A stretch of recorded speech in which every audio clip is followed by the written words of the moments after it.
अस्सलाम वालेकुम 9th class. आज हमारा टॉपिक सोल्यूशन है। A solution is a homogeneous mixture of 2 और मोर सब्सटेंसेस। तो सोल्यूशन दो या दो से ज़्यादा चीज़ों के मिलने से बनता है, तो हम इसको मिक्सचर कंसीडर करते हैं। तो for example air we breathe is a solution, वो भी सोल्यूशन है। सेवरल गैसेज, मुख्तलिफ गैसेज उसमें मौजूद है। कार्बन डाइऑक्साइड मौजूद है, नाइट्रोजन मौजूद है, इसके अलावा ओजोन गैस मौजूद है, इसके अलावा आर्गॉन गैस मौजूद है। ब्रॉस, ये मेटल की एग्जांपल है। Bros is a solid solution of zinc and copper. तो इनमें से कोई भी आप इसके लिए एग्जांपल कर सकते हैं। तो how can we distinguish between pure liquid and solution, हम किस तरह से प्योर लिक्विड और सॉल्यूशन में फ़र्क कर सकते हैं। The simplest way to distinguish between a solution and a pure liquid is evaporation. कोई भी प्योर लिक्विड होगा, अगर हम उसको एवेपोरेट करेंगे तो नीचे कोई भी बाकियात बाकी नहीं रहेंगी, पूरा का पूरा लिक्विड जो है वो एवेपोरेट कर जाएगा। The liquid which evaporates completely leaving no residue is a pure compound, while a liquid which leaves behind a residue, के कुछ ना कुछ मटेरियल हो। फॉर एग्जांपल आप नमक को पानी में मिक्स कर दें, उसके बाद जब आप उसको एवेपोरेट करेंगे तो पानी तो सारा एवेपोरेट हो जाएगा और सॉल्ट उसके बॉटम में बैठ जाएगा। तो इस वजह से सॉल्ट की वहाँ पर मौजूदगी किसी भी सॉलिड रेजिड्यू की पानी के एवेपोरेट होने के बाद जो मौजूदगी रहेगी वो साबित करती है कि वो सॉल्यूशन है, सब्सटेंस नहीं है।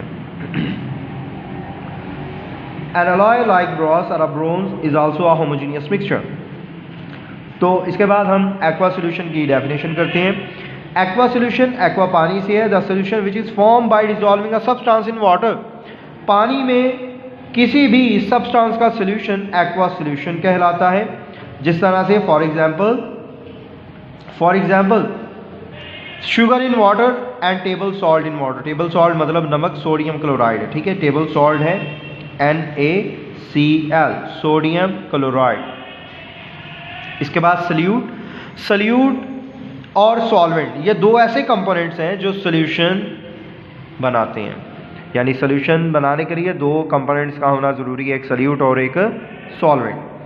सल्यूट क्या है? The component of solution, solution का वो component which is present in smaller quantity, जो थोड़ी मिकदार में मौजूद हो, इज कॉल्ड सल्यूट। हम उसको सल्यूट कहते हैं। For example salt solution is made by dissolving salt in water.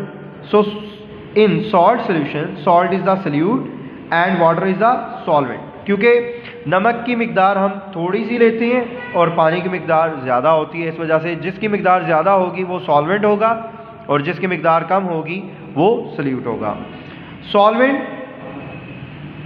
The component of a solution which is present in larger quantity, जो ज़्यादा मिकदार में मौजूद होगा उसको हम सॉल्वेंट कहते हैं। Solvent always dissolves solute in a solution of if more than two substances are present, one substance acts as solvent and other behaves as a solute. For example, इसकी एग्जाम्पल आप करेंगे। For example as referred above in soft drinks, water is solvent। Water जो है वो solvent है। तो soft drink में क्या मौजूद होता है? अल्कोहल मौजूद होती है, इसके अलावा कार्बन डाइऑक्साइड गैस मौजूद होती है, इसके अलावा फ्लेवर्स मौजूद होते हैं। तो ये तमाम तर चीज़ें एक सॉफ्ट ड्रिंक में ये सल्यूट्स हैं। तो ये लाजमी ये नहीं है कि सल्यूट एक ही हो, सल्यूट मोर देन 2 भी हो सकते हैं, लेकिन उनकी मिकदार सॉल्वेंट से हमेशा कम होती है। तो कार्बन डाइऑक्साइड हो, सॉल्ट्स हो, फ्लेवर्स हो, शुगर हो, ये तमाम तर चीज़ें सॉल्वेंट से कम होती हैं। तो इसलिए हम सॉल्वेंट के लिए यही कह सकते हैं कि वो कंपोनेंट जो ज़्यादा मिकदार में हो वो सॉल्वेंट है और जो कम मिकदार में हो वो सल्यूट होता है। ठीक है, यहाँ तक स्टूडेंट्स आपने इनके डेफिनेशंस लर्न करनी है और एग्जांपल्स के साथ। अल्लाह हाफिज़।